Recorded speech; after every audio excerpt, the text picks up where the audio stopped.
सब मिथिलावासी के हमर प्रणाम। एगो ब्राह्मणक गीत गाबि रहल छी। जा अहाँ सबके बढ़िया लागत तऽ लगबे करत, बढ़िया लागत तऽ लाइक सब्सक्राइब कऽ देबै। धन्यवाद।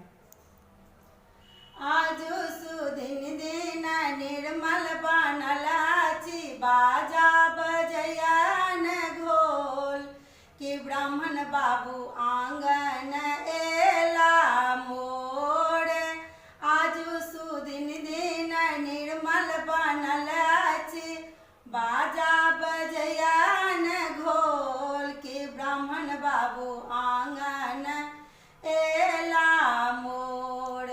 नहि छनि ब्राह्मण के जोड़ो जनौआ, नहि छनि ब्राह्मण के जोड़ो जनौआ, नहि छनि मुख में पान कि ब्राह्मण बाबू आंगन एला मोर। आजु सुदिन दिन निर्मल बनल अछि, बाजा बजैयन घोल कि ब्राह्मण बाबू आंगन एला मोर।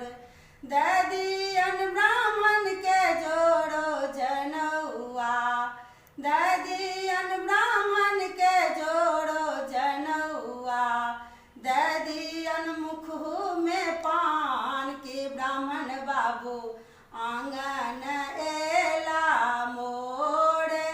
आजु सुदिन दिन निर्मल बनल अछि, बाजा बजैयन घोल कि ब्राह्मण बाबू आंगन एला मोर। नहि छनि ब्राह्मण के झुनकी खड़मुआ, नहि छनि ब्राह्मण के झुनकी खड़मुआ, नहि छनि सिरहु में पाग कि ब्राह्मण बाबू आंगन एला मोर।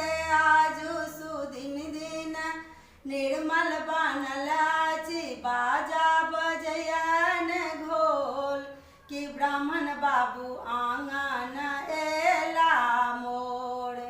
ददियन ब्राह्मण के झुनकी खड़मुआ, ददियन ब्राह्मण के झुनकी खड़मुआ, ददियन सिरहु में पाग कि ब्राह्मण बाबू आंगन एला मोर।